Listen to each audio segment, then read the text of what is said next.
In the heart of the Roman Empire, where Rome was the most powerful state on earth, sat on the throne an emperor unlike any other. He did not seek power for power's sake, nor glory for glory's sake. Rather, he sought wisdom. He was Marcus Aurelius, the philosopher emperor, a man who combined strength and humility, the throne and paper, war and contemplation. Marcus was born in 121 AD into a noble family. From an early age, Emperor Hadrian recognized his intelligence and philosophical inclinations, giving him the nickname Verissimus, meaning the most truthful. He was no ordinary child. He loved reading and contemplation more than playing, and he was inclined toward simplicity and asceticism even as a child. Marcus grew up in the school of the Stoic philosophers, where he learned that happiness comes not from wealth or fame, but from mastery of reason and self-discipline. As a young man, he continued his philosophical education, studying the works of Zeno, Epictetus, and Seneca, whose teachings would shape his life and reign. But Marcus's path was not just in books and studies. Emperor Antoninus Pius, Hadrian's successor, became his guardian, and he took the young prince on tour across the vast Roman Empire. They traveled to Greece, Egypt, and other provinces, not as a tourist, but as a leader getting to know his domains. Through these travels, Marcus saw the diversity and richness of the empire, but also its problems and inequalities. These experiences would later inform his policies and his writings, always seeking to improve the lives of his people. Under the patronage of Antoninus, Marcus became the heir to the throne. But he didn't seek power, he feared its responsibilities. However, fate had his way with him, and when he became emperor in 161 AD, he found himself facing major crises, border wars with the Germanic tribes, deadly epidemics, and economic crises that shook the foundations of the empire. Despite all this, he remained steadfast. He led with humanity, understanding, and justice, always putting the good of the people before his own comfort. During his reign, Marcus Aurelius faced many challenges, both within and outside the empire. He dealt with the Antonine Plague, which killed millions and devastated the economy. He confronted rebellions and invasions by Germanic and Parthian tribes. And he oversaw the construction and maintenance of public works and infrastructure, such as aqueducts, roads, and public buildings. Throughout these challenges, Marcus Aurelius demonstrated courage, wisdom, and resilience. He led armies into battle with distinction, earning the respect of his enemies and the admiration of his troops. He negotiated peace treaties with rival powers, and he welcomed ambassadors from distant lands. He appointed capable and honest officials to govern the provinces, and he traveled extensively throughout the empire to see for himself how his policies were being implemented. But perhaps the most remarkable thing about Marcus Aurelius is that he was a philosopher king.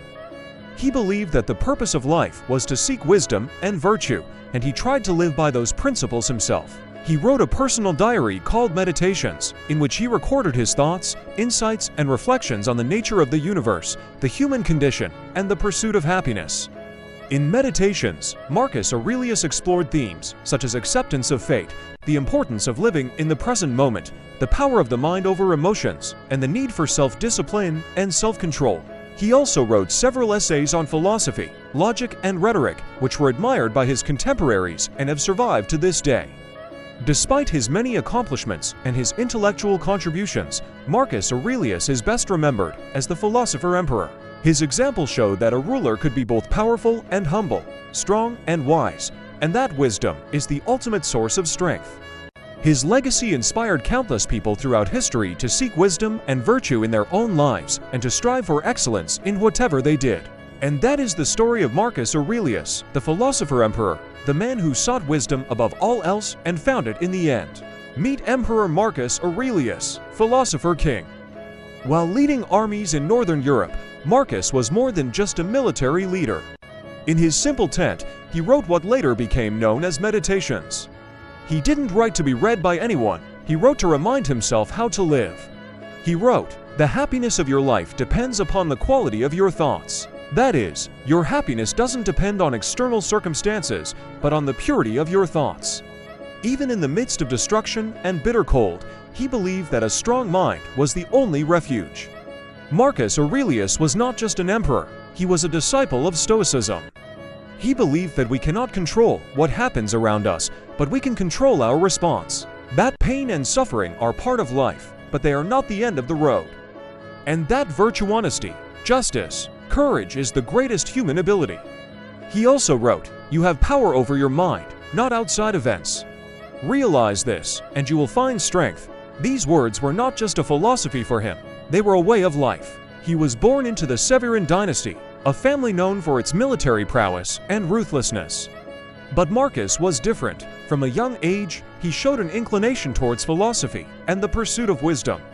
His adoptive father, Antoninus, recognized Marcus's potential and arranged for him to be tutored by the Stoic philosopher Junius Rusticus. Under the guidance of this mentor, Marcus Aurelius developed a deep understanding and appreciation for Stoic principles. As he grew older, Marcus continued his philosophical studies, immersing himself in the works of great thinkers like Plato and Epictetus. At the same time, he diligently prepared for his role as future emperor, learning the intricacies of law, governance, and military strategy. When Marcus was 17, a pivotal moment arrived. His adoptive brother, the Emperor Antoninus, died, and Marcus Aurelius found himself at